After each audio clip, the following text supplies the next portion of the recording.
এই শোনো, ঈদের দিন কি রান্না করব, কি খাবা? টুম্পা, ঈদের দিন বন্ধু বান্ধব সব দাওয়াত করছি, তুমি কি রান্না করে খাওয়াতে পারবা না বাবুর্চি আনবো? আরে বাবুর্চি লাগবে না, ঈদে আম্মা আসতেছে, আমি ইউটিউব দেখে রেসিপি বলবো, আম্মা রান্না করবে। বলো কি, তাই নাকি? 1 মিনিট দাঁড়াও। হ্যালো, সদর হসপিটাল, ঈদের দিন কি আপনাদের ইমার্জেন্সি ওয়ার্ডটা খোলা থাকে? তাই আমি মার্কেটে গেলাম, ঘরের সব কাজ বাজ করে রাখো। আচ্ছা শোনো, গরম অনেক পড়ছে, বাইরে রোদের তাপও অনেক বেশি, মাথা ঢাইকে যাইও। আমি কি গাঁও গ্রামের গাইয়া নাকি যে রোদের ভয়ে মাথায় কাপড় দেবো? মাথা ভরা তো গোবর, রোদের তাপে আগুন না ধরে যায় তার জন্য।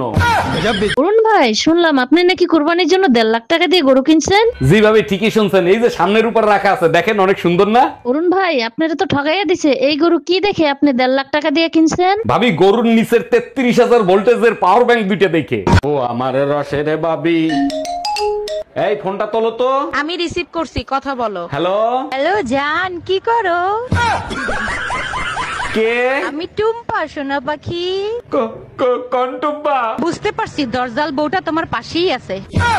ডাক্তার, দিনের বেলা যেমন তেমন রাত্রে বেলা ঘুমোতেই পারি না, কিছু একটা করেন। সর্বনাশ, আপনার শরীরে তো অনেক পুরনো ভয়ঙ্কর একটা রোগ ঢুকে রইছে। আরে ডাক্তার, কি করতেছেন? আসতে বলেন, ভয়ঙ্কর রোগ বাইরেই বসে আছে। বাল ফালাইতে চশমা নেছস, যদি খাবারের ভিতরে চুল পাই। আরে অরুণ ভাই, কি হইছে? ভাবিরে বকাঝকা করতেছেন কেন? আর ভাবি বললেন না, প্রতিদিন খাবারের ভিতরে চুল পাই। কেন ভাই, ভাবি চশমা পরে রান্না করে না? চশমা পরে রান্না করে না, চশমা পরে মোবাইল দেখে। অরুণ ভাই, শুনলাম ভাবি নাকি কয়দিন ধরে আপনার ডাইল আর শাক খাওয়াচ্ছে, কাহিনী কি? আর ভাবি বললেন না, যেদিন বলছি কোরবানি দিতে পারবো না, সেই দিন থেকে ডাইলার শাক খাওয়া শুরু করছে। বলেন কি? এইটা কি রকম কথা? তা আপনি ভাবিরে কিছু বলেন নাই? বলছিলাম, বলে এবার তো কুরবানি দেবা না, সারা বছর তো ডাইলার শাকই খাবা, আগের থেকে অভ্যাস। ও ভাবি, কোরবানির গরু কিনতে যাচ্ছি, আপনার জন্য একটা নিয়ে আসবো নাকি? অরুণ ভাই, আমার জন্য 20 থেকে 25 কেজি গোশ হয় এরকম একটা ছাগল কিনে আনেন তো। প্রতিবার তো গরু কুরবানি দেন, এবার ছাগল কোরবানি দেবেন কেন? বাজেট কম নাকি? অরুণ ভাই, বাজেট কম না, গত বছরের কুরবানির গোশ রয়ে গেছে ফ্রিজে, জায়গা। এই শুনছো, পায়েস খাইতে ইচ্ছা করতেছে, একটু পায়েস খাওয়াবা? অবশ্যই খাবো, চিনি শেষ হয়ে গেছে, চিনি নিয়ে আসো। এগুলো কি বলো তুমি? সকালে না 2 কেজি চিনি আনলাম, শেষ হলো কি করে? তুমি তো বলছিলে বাইরে থেকে কিছু নিয়ে আসলে ধুয়ে ব্যবহার করতে, চিনি ধুলে কতটুক থাকে? এগুলো কি বলেন ভাবি? ভাইজানের তো সর্বনাশ হয়ে যাবে। আচ্ছা ঠিক আছে, বলবো না, কিন্তু ভাইজানের সমস্যা কি সেটা তো বলবেন।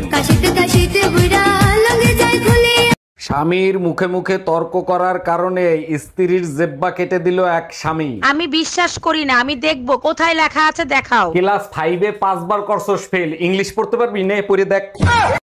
তুমি যে 2-3টা ছেলে মেয়ে পয়দা দেছো, ওগুলো কি একটাও মানুষের জাত হইছে? সব দোষ আমাকে দিচ্ছ কেন? তোমার কোনো দোষ নাই। 1 মিনিট, আমার দোষ দিচ্ছ কেন? পয়দা তো দিছো তুমি। তুমি যে জিনিস কুরিয়ার করছো, আমি সেই জিনিস ডেলিভারি দিছি, তাহলে দোষটা কার?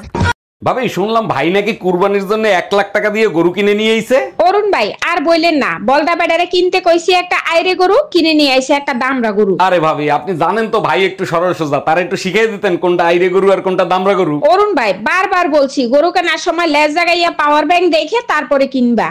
স্বামীর মুখে মুখে তর্ক করার কারণে স্ত্রীর জেব্বা কেটে দিল এক স্বামী। আমি বিশ্বাস করি না, আমি দেখবো কোথায় লেখা আছে, দেখাও। ক্লাস 5-এ 5 বার করছস ফেল, ইংলিশ পড়তে পারবি? নে পড়ে দেখ। আমনে মোরে বিয়ে হইরে প্রতারণা হরছেন। অমাতারি, তুই কও কি? মুই তোর লাগে কি প্রতারণা হচ্ছি? আমনে কি রে কাটতে কোন? আমনে মোরে একটু ভালোবাসছেন? ভালো না বাসলে পোলামাইয়া গুলো কি গাঙ্গের তন বাসিয়েছে? হেলে মোর হাতের মিন্দি লাল হইলে না কে? এই কি হইছে তোমার? আর বইলো না, শরীরটা অনেক দুর্বল, একদমই নড়াচড়া করতে পারছি না। প্লিজ ভাতগুলো নিয়ে খাও না। আমি আরো তাড়াতাড়ি অফিস থেকে আসলাম, তোমার ঈদের মার্কেট করতে নিয়ে যাবো। আরে কি বলো, আমি তো মজা করতেছিলাম। আমিও মজা করতেছিলাম, ভাব দে।